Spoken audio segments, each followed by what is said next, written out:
Welcome to special analysis. నేను రమా మండవ. ఈ రోజు అనాలిసిస్లో భాగంగా మనం తీసుకోబోతున్న టాపిక్ ఏంటంటే, ఈ రోజున ఉమ్మడి కృష్ణా జిల్లాలోనే అతి తక్కువ రిజర్వ్డ్ కాన్స్టిట్యున్సీ సీట్లు ఉన్నాయి. ఒకటి నందిగామ కావచ్చు, ఒకటి తిరువురు లాంటి సీట్స్ కావచ్చు.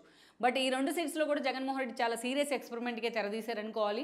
సిట్టింగ్ ఎమ్మెల్యేలకి టికెట్లు ఇవ్వకుండా ఈరోజు ఆయన టికెట్ల మార్పు పేరుతో చేస్తున్న ప్రయోగం మాత్రం జగన్మోహన్ రెడ్డికి ఒక వికటించే అవకాశం ఉంది ఆయనకు అనే చర్చ కూడా జరుగుతూ వస్తుంది.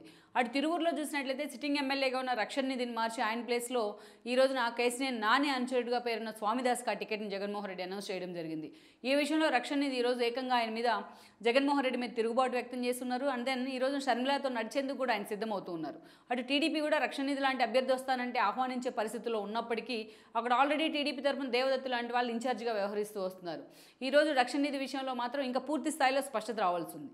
మరోవైపు మనం చూసినట్లయితే ఇటు నందిగామ కాన్స్టిట్యున్సీ తీసుకున్నట్లయితే నందిగామ అనేది అది రిజర్వ్డ్ కాకముందు నుంచి కూడా టీడీపీ ప్రస్థానం దగ్గర నుంచి టీడీపీకి ఒక సాలిడ్ కంచుకోడుగా ఉంటూ వచ్చింది. నందిగామ అనేది రిజర్వ్డ్గా మారిన తర్వాత కూడా తంగిరాల ప్రభాకర్ లాంటి వాళ్ళు అక్కడి నుంచి ఎమ్మెల్యేలుగా పనిచేశారు. అండ్ దెన్ అంతకుముందు మనం చూసినట్లయితే వసంత కృష్ణ ప్రసాద్ టీడీపీలో ఉన్న సమయంలో అక్కడి నుంచి పోటీ చేసి ఆయన 2 సార్లు కూడా ఓడిపోవడం జరిగింది. ఆ సీటు రిజర్వ్డ్ కోటాలోకి వెళ్ళిన తర్వాత కూడా తంగిరాల ప్రభాకర్ కానీ ఆ తర్వాత సౌమ్య ఆయన కూతురైన సౌమ్య లాంటి వాళ్ళని గెలిపించడంలో వసంత లాంటి వాళ్ళు కీలక పాత్ర పోషించారు. ఇక పర్టికులర్లీ 2019 ఎన్నికల 2014 ఎన్నికల పరిణామాల తర్వాత సౌమ్యని అక్కడి నుంచి ఎమ్మెల్యే కావడం జరిగింది. ఇక 2019 ఎన్నికల్లో ఆమె ఓడిపోయి ఉన్నారు. సో వైసీపీ వైపు నుంచి అదే రిజర్వ్డ్ కాన్స్టిట్యున్సీ నుంచి నందిగామ కాన్స్టిట్యున్సీ నుంచి మొండితో ఒక జగన్మోహన్ రావు గెలవడం జరిగింది. సో అటు చూసినట్లయితే జగన్మోహన్ రావు గెలిచిన తర్వాత పూర్తిస్థాయిలో తనకంటూ ఒక సోలో ఇమేజ్ అయితే ఆయన క్రియేట్ చేసుకున్నారు.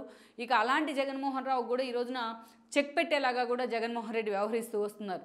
ఈ రోజున అక్కడ మొండితో ఒక జగన్మోహన్ రావుని జగన్మోహన్ రెడ్డి మార్చే ప్రయత్నం చేశారు. ఈ క్రమంలోనే సీఎంఓలో కీలక సెక్యూరిటీ అధికారిగా పనిచేస్తున్న జోషి మరదలకి అమర్లపూడి కీర్తి సౌజన్య తనకి టికెట్ని కూడా జగన్మోహన్ రెడ్డి అనౌన్స్ చేయబోతున్నారని కూడా అంటున్నారు.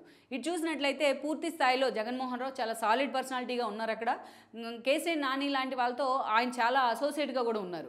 కేసీఆర్ నానిని టీడీపీ పక్కన పెట్టి ఆయన టీడీపీ మీద తిరుగుబాటు చేసిన పరిస్థితుల్లో అటు దేవినేని అవినాష్ లాంటి వాళ్ళతో కలిసి ఆ రోజున జగన్మోహన్ రావే కేసీఆర్ నానిని పార్టీలోకి తీసుకురావడం జరిగింది. గతంలో అనేక సార్లు జగన్మోహన్ రావు కేసీఆర్ నానిని ఉద్దేశించి కూడా ఆయన ప్రేస్ చేస్తూ మాట్లాడిన పరిస్థితులు కూడా ఉన్నాయి. ఇక ఎట్టి పరిస్థితుల్లోనూ తన సీటు కదపరు జగన్మోహన్ రెడ్డి అనే అంచనాల్లో ఈ రోజున జగన్మోహన్ రావు ఉన్నారు.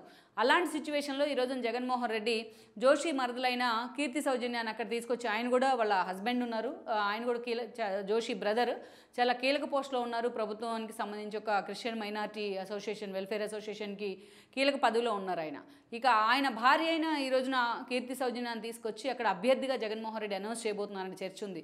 రీసెంట్గా కీర్తి సౌజన్య వచ్చి జగన్మోహన్ రెడ్డి దగ్గర తనకు నందిగామ టికెట్ ఇవ్వాల్సిందిగా ఆమె ఒక ప్రపోజల్ కూడా పెట్టినట్టు తెలుస్తోంది.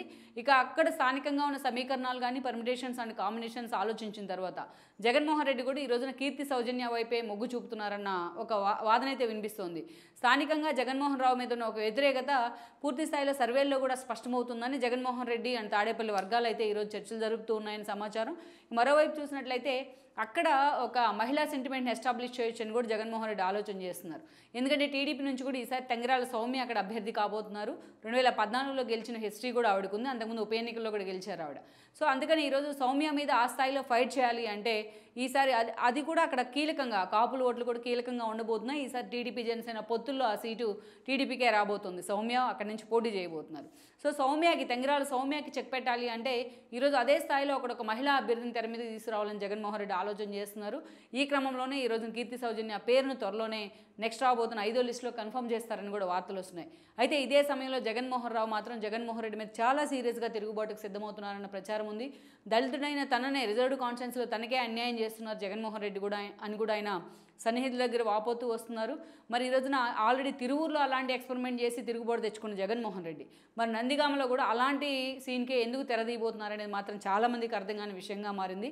మరి ఈ రోజున జగన్మోహన్ రావు లాంటి వాళ్ళు జగన్మోహన్ రెడ్డి మీద తిరుగుబాటు చేసినట్లయితే ఎన్నికల నాటికి నందిగామ రాజకీయాలు ఎటువంటి తిరుగుతాయనేది మనం చూడాల్సి ఉంది. ఈ వీడియో మీకు నచ్చినట్లయితే please share, like and subscribe R24 Telugu.